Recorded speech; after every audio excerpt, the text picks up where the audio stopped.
All right, so we're here in Danville. Wendell Scott's son, Franklin, grandson, Warwick. Sitting at a coffee shop, gonna have some coffee, gonna talk a little history. And I'm not gonna say there's gonna be a certain order to this. We're just gonna throw subjects out, and it's up to you guys to give me answers. First, we gotta have coffee. Okay. I can't do anything without coffee. I know that's Yeah, right. you know. This is the best coffee shop in Danville. There we go. What's it say? Coffee and We're party. full of beans. Yeah. Yeah. That's what this interview may be when it's all over with. We may all be full of beans. Thank you very much. Before we start down this road, I went to Squires, went to Vermont. I learned what Waterbury, Vermont was like. Right. Level Cross, North Carolina. Went to where my dad and them ate lunch every day, Right. Frank and Larry's. What's Danville like now, and what was Danville like? It's textile mills, Yeah. tobacco. Back then, I mean, it was people were blue-collar workers. Danville was a mill town, tobacco processing town. Yeah. And now it's transferred to your time. Yes. And what is it now? It is, you know, so going to your point about it originally being a textile town, Yeah. Certainly, like most small towns, it's gone through a transition period. In a lot of ways, probably still is going through a transition period. But what we are is we are the leader of our region. Hopefully soon we will be able to resurrect the Wendell Scott Museum. Last year, we were able to rename the Danville Expressway the Wendell Scott Senior Highway. Riding around this morning with you, Franklin, talking, and I didn't realize it. I guess your dad moved back here when he was 10 years old. Yes. What brought him back? Well, his mother's mother had a store. Yeah. It's a community store, which is now Wendell Scott Drive. At that time, it was called Crooktown. And she, as her health began to fail, she decided to move the family and children to come back and take over the store. I mean, it was the only store in North Danville other than one other store. So Wendell comes back to this area. Before that, they were in where? Pittsburgh? Well, Pittsburgh and then Louisville. He came back from Louisville. And he had had some cultural experiences. For example, he said he went to integrated schools in Pittsburgh. Yeah, and they weren't integrated here at the time. No, that he they came weren't back here. integrated. Yeah. To him, Yeah. person was a person. Yeah. He didn't realize there was a really big distinction between races. And Okay, so he comes back, tries to help the family, but he quits school, right? yeah. Now, when he came back, he had a little annex on the store, a bicycle shop. Oh, he had a bicycle shop, had a so he was bicycle. already in the mechanic He side would, of yeah, it. he would work on, Yeah. on the community bicycles. He was a proprietor. Okay, so early on, you're 10 or 11 years old, we're going to establish he wasn't going to work for anybody Well, no. except himself. Yeah, that's right. He always stressed being independent. So we go through school and stuff. He quits. He becomes a taxi driver, serves in the segregated army in World War II. Those years, got married. Let me back you up 1 second, Cal. The part about not working for anyone, you know, in the mills, back then when you went in, you stayed in. Yeah, they closed They the gate closed the behind you. gate behind you. He always felt like he would be in prison. Yeah. It's hard to fence a stallion. Yeah. You know that. So when he comes back from the war, he's an auto mechanic. That's his full-time job. What's his part-time job? I think my granddad had the same part-time job. That's what I'm getting at, man. He had a third shift job. Okay, so we had a Yeah, third third shift job. shift So we're going to call it a third shift Third job. shift job, I say that my grandfather was in the beverage transportation business. That's the way I refer That's to fancy. it. Yeah, that's the way I fancy. refer That's to fancy. it. So, Well, he found that it was very lucrative. yeah.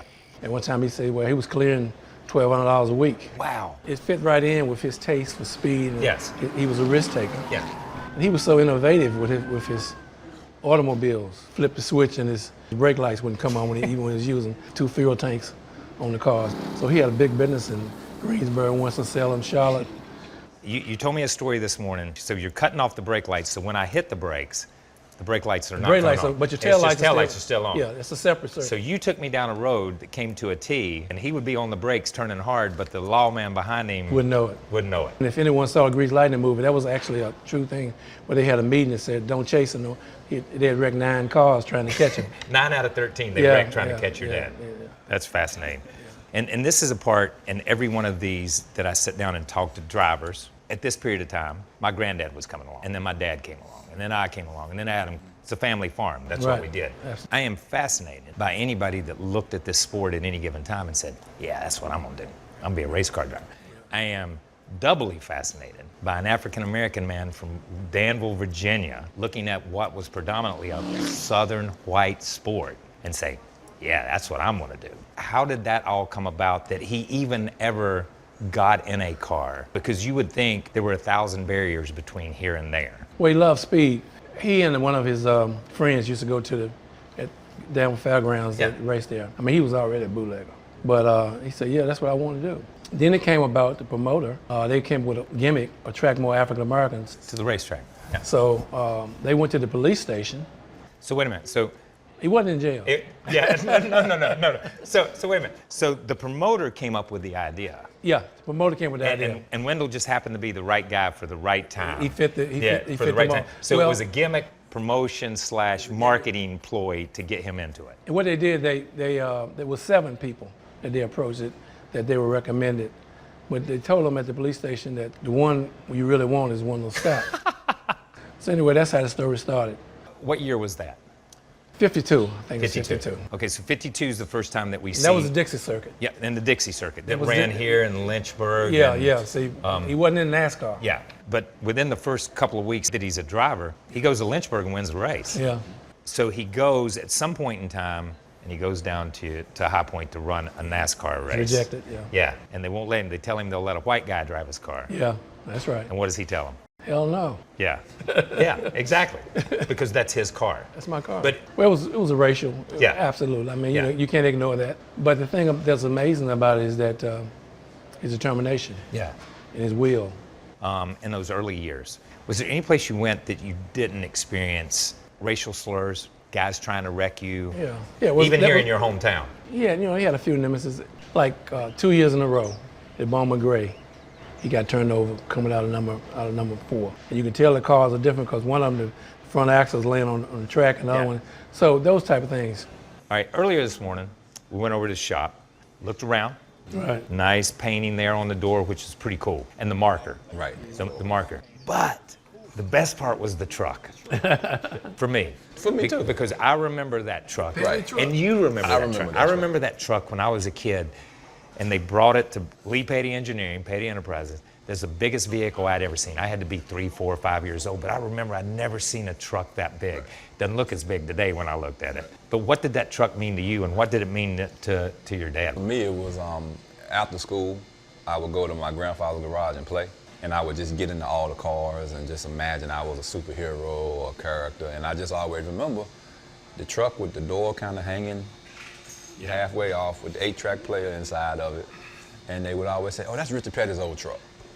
And it would just blow my mind because I would be thinking Richard Petty Motorsports driving in that old truck, because the Richard Petty Motorsports I knew was now on TV every Sunday, winning every race. Right? So I'm like, oh man, and so it was more than ironic to find out that you were aware or knew about this. Well, he didn't know. He mentioned the truck, and I said, we still got it. And Kyle said, what? I can't believe you I got can't that believe you truck. still got a truck. Anyway, what happened? He talked to your father. He could tell you what he paid for it, but I won't. But he gave him a good price. Yeah. One that we could, come up with the money to get. And then what this did, it opened an opportunity. Instead of us taking 2 vehicles, it's a 5-seater, but we get 7 people in there. 5-seater? Yeah. That was a 5-seater. Well, it's got a back seat. It's got a back seat. Yeah, That back it seat looks front. so small. I know. Yeah. Yeah, but It was I mean, big one time. It was big. I'm Yeah, telling you. it was. The thing was a gas guzzler though. Oh yeah. But I want to take you somewhere else. Your mother, she rescued me. She rescued you. She rescued me. In 1961, we were racing in Bristol. I was too young to get a minors release license, NASCAR license. Yeah. So Dad asked me, he said, you think you can score for me? I never seen no score moving. So anyway, this scorer name was Morris Metcalf. Yeah. You know him. I He's know Morris. Legendary. I got thrown out of the score stand numerous times when I was a kid. I know Morris. Anyway, so I went to the score stand, and Morris asked your mother, would you mind mentoring him tonight on how to score for his father? And I can just remember your mother treating me. I mean, I was petrified. She said, you know how they had the big box of numbers? Numbers is all you flip. gotta do Remember, is you had to just write down them the down. number every Yeah. time. And I sat beside her. She had snacks. Oh yeah, she took food. First time I ate a pineapple sandwich. Oh, yeah. You remember that? First time she said, you want a sandwich? I said, yes, ma'am. Well, that thing was so good. Yeah. Pineapple with mayonnaise. Oh yeah, with mayonnaise. Yeah. Mayonnaise goes on everything, Yeah. man. At my dad's house, mayonnaise goes on And your mother everything. gave me, and she taught me how to score. Score. Yeah. Yeah, so I always thought about That is so Miss cool, Petty, man. yeah. What was it like? And you were there for these. And we grew up in the same world, but it might as well have been different worlds. I mean, I went to the same racetracks you went to. Right. You saw them one way, I saw them a different way. Right. The only thing that we had in common in a lot of ways was we both had a dad that loved Yeah. that black asphalt out there. Yeah. That loved that Red- dirt. that dirt, that clay, loved, yeah. that loved to be in those cars Yeah. and race. But as he experienced some of this pushback, whether it was from fans, whether it was from officials, whether it was from being put on his roof at Bowman Gray, he was in a position where he couldn't react. How did he internalize that? Well, he had one gentleman, his name was Earl Brooks. I can remember even being around him one Sunday. Yeah. We all had our music, and Earl was there, and he had some young kids with him, white kids, and so while we, after the race, we were all down dancing. One of the fans didn't like it, so he went up to my father and said, "Well, you all right, but I don't like what your boys are doing down there." So they dancing with white girls. Dad said, "Well, what's the problem with that?" Yeah. He said, "Well, we don't like it, so if you feel that way, you might as well fight." And before the end, Earl clocked him. Oh, no Yeah, way. yeah. And the same thing in Lynchburg, when a wheel came, it's straight to stadium, when the wheel came off, Yeah. they went in the stands and heard some people. They were going to, lynch my father and everything. And Earl got a 2x4 and got on the back. He said, "You got to get to me." My dad said the same thing. My dad said that Earl and Wendell were a lot of times inseparable. They were. And that Earl would make sure that nothing happened. You know what I mean? That he was not put in a bad And Dad did bad things position. for Earl. I mean, Yeah. Dad helped him get into Yes. Grand National. Yeah. And he drove our second car. And they had a friendship that lasted throughout their career. I read where a guy named Rodney Legion, I was reading some different stuff, where he said he was a race car driver. Nobody said, "Come here and represent your race." He came as a race car driver. A race car driver. Yeah, from the time he crawled in and started this and began to make that living, is that how he saw himself? Well, first he wanted to be known as a great father, and then as a race car driver. See, my father wasn't hung up on pigmentation of his skin, because he knew it wasn't authentic Yeah. anyway. That's just something people use when they want to hold somebody back. He never let a barrier stop him. Which takes me to the next part, and we talk about barriers. He'd already been turned away from NASCAR. How did he get a NASCAR license? Because this is a fascinating little side door that he opened up to get He went in. to Richmond, Virginia, and there was a NASCAR steward there. His name was Mike Poston, and he told me he wanted to get a NASCAR license.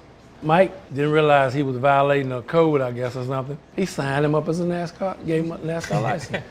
I think he got some heat, but that opened up to him going to Daytona. He ran the old beach course, 54, 55, 56, 57, and 58. It wasn't but one place that, in that era, it would not allow us to race, and that was Darlington. Darlington. 62, 63, and 64, his interests were rejected.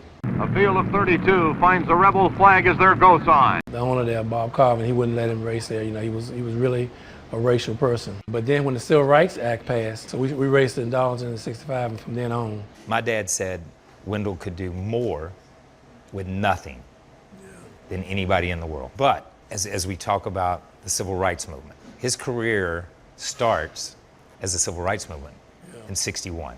If we look at just south of here, That's right. at Woolworths and Greensboro, Right. we have set-ins. Okay? Right here in Danville. Yeah, you have the Freedom Riders that start.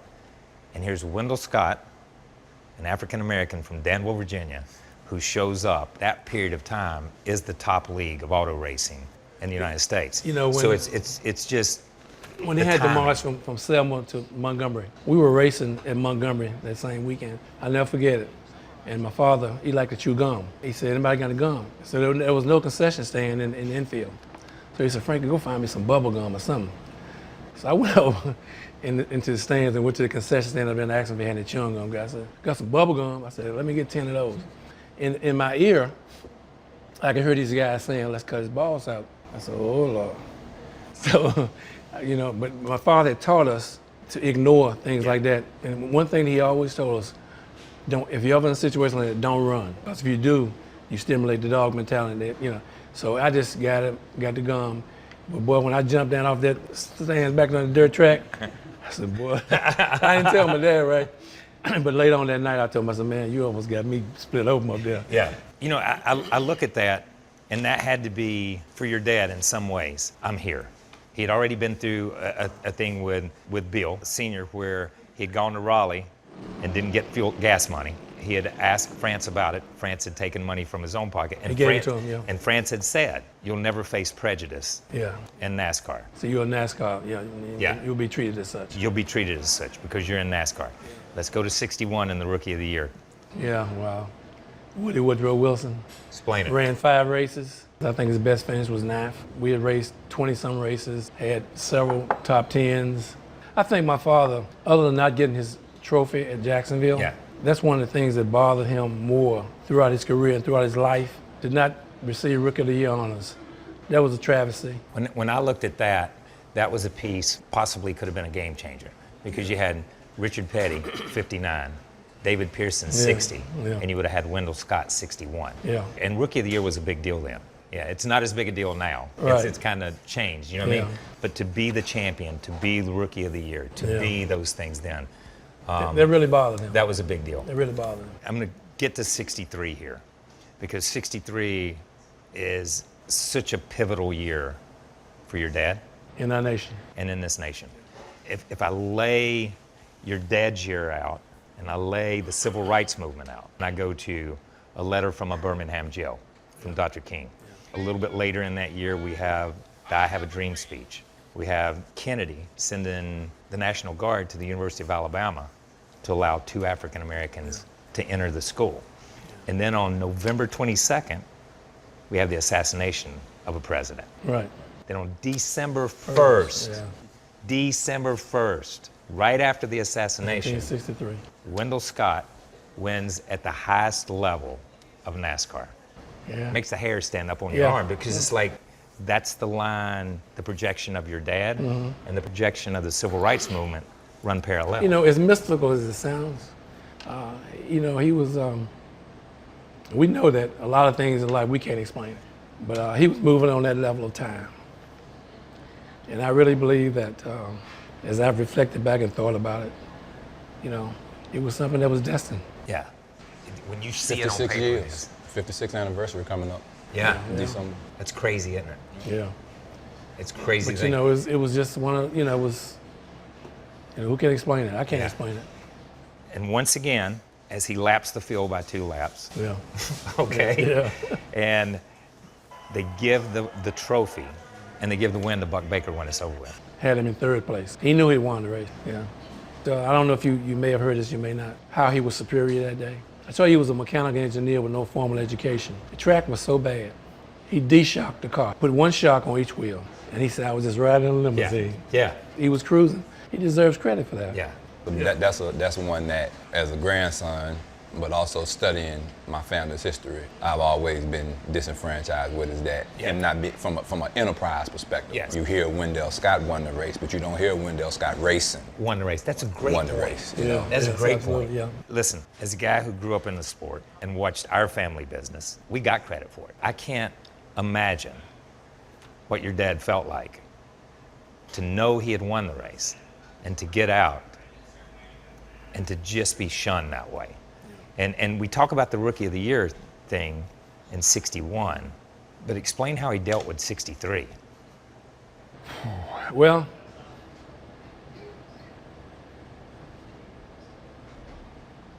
he just moved forward. Yeah. He didn't look back.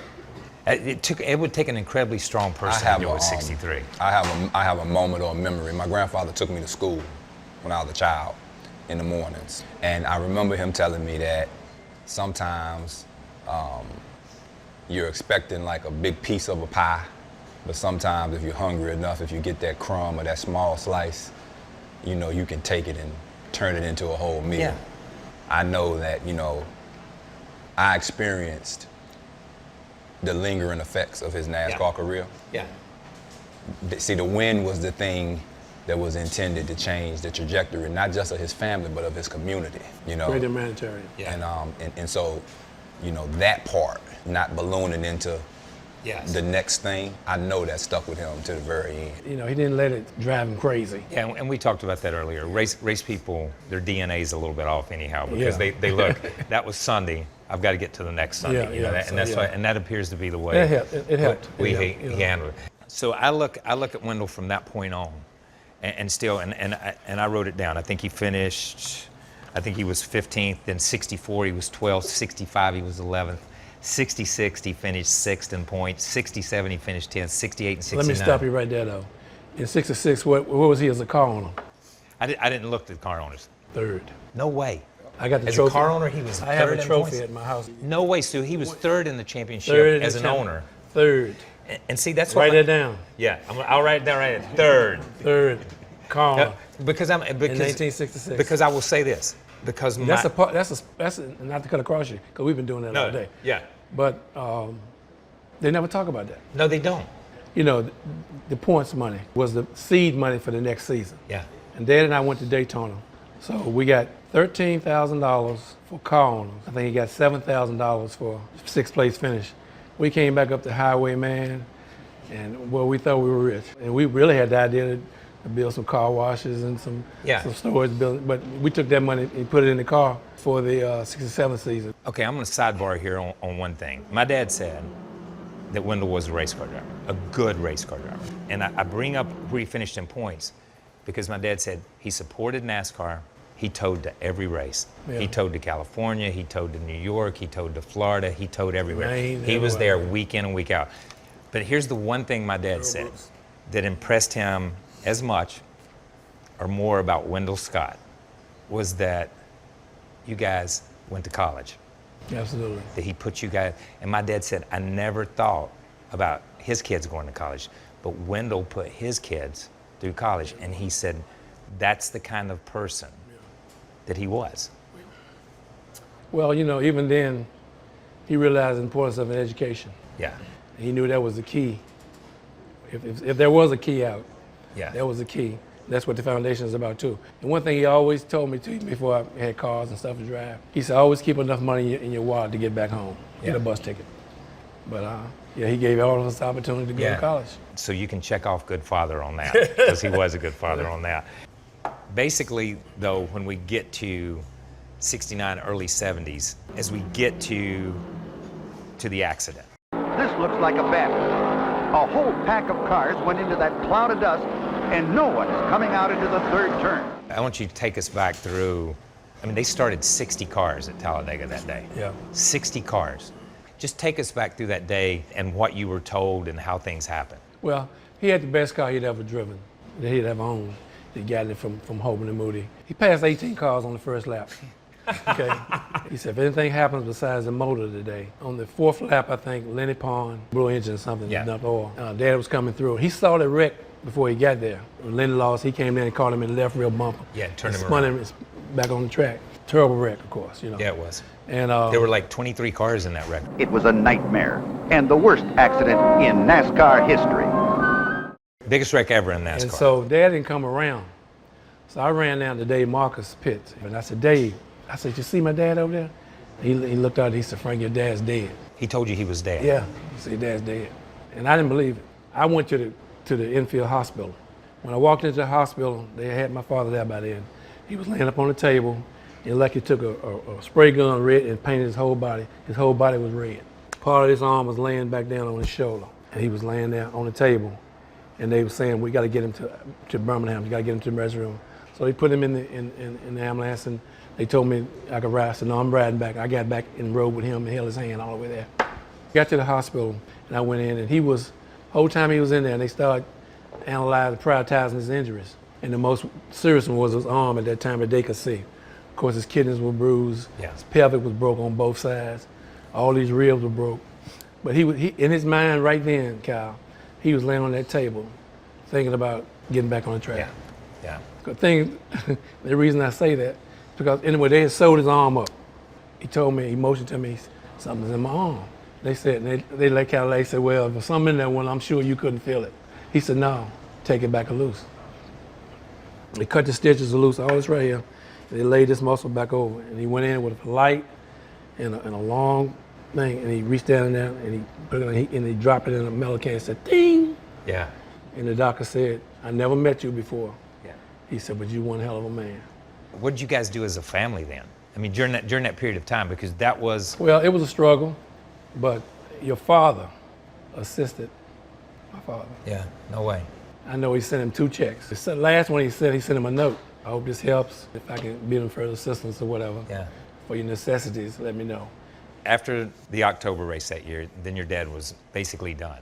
Once that was kind of behind him, who was Wendell Scott? The best grandfather in the world. That's you know. Yeah, and that's how you know him. Yeah, and you know more of that period. Yeah. Yeah, Well, I from- saw him race. Yeah. My cousins and I, my brother, we saw him race twice. Yeah. At Hickory, Yeah. at a Legends race, and then in Callaway, Franklin County. Yeah, Franklin County. And I remember he could show up to a race and never have seen the car before, never sat in it, shake some hands, take some pictures, and then just hop in, and he would probably finish, you know, 5th or 6th or 7th, and my aunts would always be looking at their faces, gauging that they would be terrified, because it was like, you know, his legacy for me is the deeds, the working on people's cars, and they didn't have money, and young men that were wayward, that were maybe wandering the streets, they would stop by, and it may start with a random conversation or ice cold soda, and that may turn into them learning how to work on cars. It was just that random, that he always had room for somebody in his heart. Let's talk about the Wendell Scott Foundation. We were coming back from a racing week. We found a restaurant with serve us breakfast. Sort of like this restaurant, and he was waiting for our food. He was looking out the window. I said, Dad, what are you thinking about? He said, you see those kids out there? I said, yeah. He said, there's no telling where they slept last night. He said, I'm sure they haven't had any breakfast. He said, if I ever become wealthy doing what I'm doing, he said, I'm going to build orphanage homes all over the South for kids like that. Yeah. So he was already thinking that far ahead. Yeah, and not just black kids. Yeah. Fast forward 50 years, Warwick moved back home and started Wendell Scott Foundation. It's a hard question to answer, but for you, what does it mean to be Wendell Scott's grandson? It means sacrifice. It means a Christian perspective. Yeah. Because when you see your family hurt, Yes. right? Yeah. When you see your family go without, and as time goes on, you say, wait a minute, something's not right here. Yeah. You assume the pressure of trying to right it. Yeah. Anytime it gets tough, I just look at a picture or look at a logo and I say, man, wipe your face. Yeah. Because there's no quit in you. Yeah. Your dad's last race, for all intents and purposes, was 73 in the Cup Series, in the NASCAR Series. And honestly, I don't remember your dad's name coming up around the NASCAR community for 20, 25 years. Right. Then boom, all of a sudden, it's Wendell Scott, we're going to put him in the Hall of Fame. Do you guys feel that you were forgotten? Well, I think probably, I won't say forgotten because you can't forget him. That's true. You can't forget him. He couldn't be forgotten. But tabled, his legacy maybe was tabled. It was advantageous time to bring him back. And even in my induction speech, I said that I was pleased that there was more inclusion, diversity in NASCAR today. And by virtue of the fact that Darrell driving your father's car. But I said that there's still room for more. Because I think if you don't know where you came from, you don't know where you're going. That gap in acknowledgement stems from lack of economic opportunities. And it takes real study to understand his legacy. But I always find myself reminding just about everyone, hey, don't forget, he never had a sponsor. Yeah. And they're like, oh my God, I forgot that. Yeah. That's where the gap is, because it does not allow Scott Racing to establish a machine or an enterprise that other drivers had. Yeah. You know, as we've talked about so much of it, you were at the Hall of Fame, and you had been there so many times when his name wasn't mentioned. You know, the thing What was about that moment like? well, the thing that I was disappointed about, I understand there's a lot of people, Yeah. you know, but I wanted my mother to witness it. And by this time, she was at a health stage where she could not be there. Yeah. And that's why I mentioned her in the introduction speech. And I was truthful. The night before I went down there, I read the speech to her. Yeah. How hard was that? Yeah. I can't imagine, man. I can't imagine. She squeezed my hand. Yeah. She couldn't talk. Yeah. But she was there. Yeah. And she knew. Yeah. And she knew. I remember Brian France said to me, Frank, he said, I know you're disappointed. He said, but it's not if, but when. I said, yeah, Brian, that's the problem. I mean, I know it's a lot of people that deserve to be in there, but I'm glad he got in when he got in, and we're proud about that. And we hope it's going to open doors for other people it's the pinnacle. Yeah. You know, it's the pinnacle. Yeah, listen, Hall of Fame driver, Hall of Fame father, same thing. Absolutely. Hall of Fame father. Absolutely. Congratulations to you guys. Thank you. Thanks for doing this, man. Thank you. Thanks.